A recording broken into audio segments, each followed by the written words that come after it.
നമ്മുടെ നാട്ടിൽ തന്നെ സീരിയൽ കില്ലേഴ്സിൻ്റെ കമ്പാരിറ്റീവ്ലി അത്ര ഉണ്ടെന്ന് തോന്നുന്നില്ല. നമ്പർ ഓഫ് സീരിയൽ കില്ലേഴ്സ് അവിടെ വളരെ കൂടുതലാണ്. ഒരു ലോക സിനിമ എന്നൊക്കെ പറയുമ്പോൾ കൂടുതൽ നമ്മൾ പെട്ടെന്ന് ഹോളിവുഡിലോട്ടാണ് പോകുന്നത് എല്ലാവരും. ഡോക്ടേഴ്സിൻ്റെ അടുത്ത് സംസാരിച്ചപ്പോൾ അത് അങ്ങനെ ഒരു റിയാലിറ്റി ഉണ്ടെന്നാണ് പറഞ്ഞിട്ടുള്ളത്. ജിതിന് ഹോളിവുഡ് ടൈപ്പ് ഒരു സീരിയൽ കില്ലിങ്ങോ അങ്ങനത്തെ ഒരു ടൈപ്പ് ഓഫ് മർഡർ മിസ്റ്ററീസോ കേരളത്തിൽ വർക്ക്ഔട്ട് ആവും തോന്നുന്നുണ്ടോ? Hypothetically like do you think as A director it will work? അല്ല, അതിനകത്ത് ഒരു കൾച്ചറൽ ബാരിയർ ഉണ്ട് എപ്പോഴും. ഇപ്പം നമുക്കറിയാം, ഇപ്പോൾ സീരിയൽ കില്ലേഴ്സ് ഇപ്പം ഈ സിനിമയായിട്ട് കണക്ട് ചെയ്ത് പറയുന്നതല്ല. ഇപ്പോൾ സീരിയൽ കില്ലേഴ്സിൻ്റെ കാര്യം എടുത്താൽ തന്നെ നമ്പർ ഓഫ് സീരിയൽ കില്ലേഴ്സ് അവിടെ വളരെ കൂടുതലാണ്. മീൻസ് ഹോളിവുഡ് ഇസ് എക്സാക്ട്ലി പിന്നെ it comes from the northern American culture, north American പരിപാടിയാണ്. അപ്പോൾ അതൊരു ഒരു ഒരു ഒരു നമ്മുടെ മനസ്സിൽ ഒരു ലോക സിനിമ എന്നൊക്കെ പറയുമ്പോൾ കൂടുതൽ നമ്മൾ പെട്ടെന്ന് ഹോളിവുഡിലോട്ടാണ് പോകുന്നത് എല്ലാവരും. അപ്പോൾ അത് ഒരു രാജ്യത്തെ ഒരു കൾച്ചറൽ പ്രോഡക്റ്റാണ്. ഇപ്പോൾ ഒരു എക്സാമ്പിൾ പറഞ്ഞാൽ ഇപ്പോൾ പിന്നെ ഈ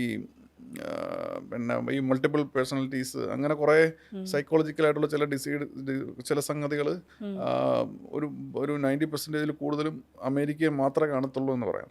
അപ്പോൾ അവരുടെ കൾച്ചറിൻ്റേതായിട്ടുള്ള പ്രോഡക്റ്റുകളായിട്ടുള്ള ചില മാനസിക രോഗങ്ങളും മാനസിക അവസ്ഥകളും ഒക്കെ ഉണ്ട്. അപ്പം ഇതൊക്കെ ഏതോ രീതിയിൽ കണക്റ്റഡ് ആണെന്ന് തോന്നുന്നു. കാണുന്നതാണോ റിപ്പോർട്ട് ചെയ്യപ്പെടുന്നതാണോ? അല്ല, ഞാൻ ചില ഡോക്ടേഴ്സിൻ്റെ അടുത്ത് സംസാരിച്ചപ്പോൾ അത് അങ്ങനെ ഒരു റിയാലിറ്റി ഉണ്ടെന്നാണ് പറഞ്ഞിട്ടുള്ളത്. അതിൽ ആധികാരികതയെക്കുറിച്ച് എനിക്കറിയില്ല. ചുമ്മാ നമ്മൾ കാഷ്വലി സംസാരിച്ചപ്പോൾ ചിലർ അതൊരു റിയാലിറ്റി ആണ്, മീൻസ് അതുപോലെ തിരിച്ച് വേറെ സംഗതികൾ ഇവിടെ ഉണ്ടാകാം. അതുപോലെ നമ്മളിപ്പോൾ സിനിമ എന്നുള്ള രീതി ഹോളിവുഡ് സിനിമേഴ്സിനെ എടുത്ത് പറയുമ്പോൾ അവരുടെ കൾച്ചറിൻ്റെതായ പാർട്ടായിട്ടുള്ള കുറേ സംഗതികൾ കൂടുതൽ വരും. അതെല്ലായിടത്തും സംഭവിക്കുന്നതാണ്. അപ്പോൾ ഇങ്ങനെയുള്ള എലമെൻസിലും അത് കൂടുതലായിട്ടുണ്ടെന്ന് തോന്നുന്നു.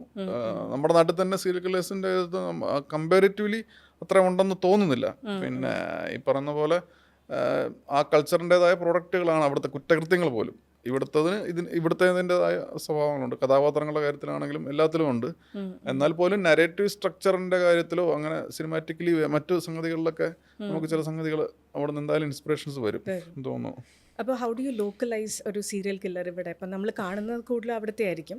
ഇവിടുത്തെ ഒരു അങ്ങനെ കോൺഷ്യസ്ലി ബോദർ ചെയ്തിട്ടില്ല അത്. കാരണം നമ്മുടെ ബേസിക് ഇൻസ്പിറേഷൻ എന്ന് പറയുന്നത് നമ്മുടെ നാട്ടിൽ തന്നെ നടന്നിട്ടുള്ള സ്റ്റോറീസാണ്.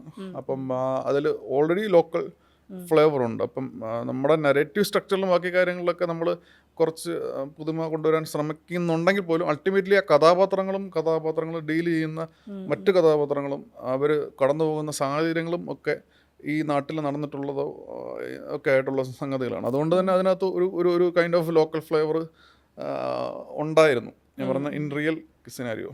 അപ്പോൾ അതിനെ നമുക്ക് ഇൻസ്പിറേഷൻസ് ആയിട്ട് എടുക്കുന്നത് കൊണ്ട് അത് വലിയൊരു ബുദ്ധിമുട്ടായിട്ട് വന്നില്ല. താങ്കൾ കമ്പോസ് ചെയ്ത മ്യൂസിക് അതൊരു സ്പെഷ്യൽ ബീറ്റ് ആണ് എന്നൊക്കെ കേട്ടു. അപ്പോൾ അതിനെക്കുറിച്ച് do you mind doing it for us or do you mind singing it for us or maybe something about it?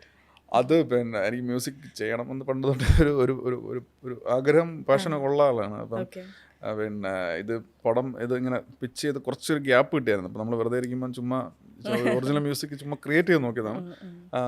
പിന്നെ അപ്പം ലിറിക്സ് എഴുതണമെന്ന് പ്ലാൻ ഇല്ലായിരുന്നു. അത് അപ്പം നമ്മൾ വെറുതെ ഒരു കോൺഫിഡൻസ് ഉള്ളൊരു സംഗതിയല്ല.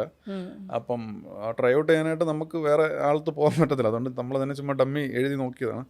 എന്നിട്ട് പിന്നെ നമ്മുടെ മ്യൂസിക് ഡയറക്ടർ മുജീബ് ഒരുപാട് ഹെൽപ്പ് ചെയ്തായിരുന്നു. പിന്നെ കൂടുതൽ പ്രോഗ്രാമേഴ്സ് ഉണ്ടായിരുന്നു. അവർ നല്ല രീതിയിൽ പ്രോഗ്രാമിങ് പരിപാടികളൊക്കെ ചെയ്യാനായിട്ടുള്ള അവരുടെ സാന്നിധ്യം ഉണ്ടായിരുന്നു. അങ്ങനെയാണത് ട്രൈ ഔട്ട് ചെയ്ത് പിന്നെ കുറച്ച് വർക്ക് ചെയ്തു, കുറച്ച് റീവർക്ക് ചെയ്ത് അത് ഒരു കുഴപ്പമില്ലെന്ന് തോന്നി കഴിഞ്ഞിട്ടാണത് ഇൻക്ലൂഡ് ചെയ്യാമെന്ന് തീരുമാനിക്കുന്നത്. പിന്നെ അത് പാടിയതും അഡ്നിയ എന്ന് പറയുമ്പോൾ മമ്മൂക്കയുടെ മകളുടെ മകനാണ്. റോഷാക്കിലൊക്കെ ഒരു സോങ് പാടി ഒരു ഹിസ്റ്ററി ഉണ്ട്. അപ്പം എല്ലാം കൂടെ ചേർന്ന് വന്നപ്പം കുഴപ്പമില്ലാതൊരു അങ്ങനെ സംഭവിച്ചു.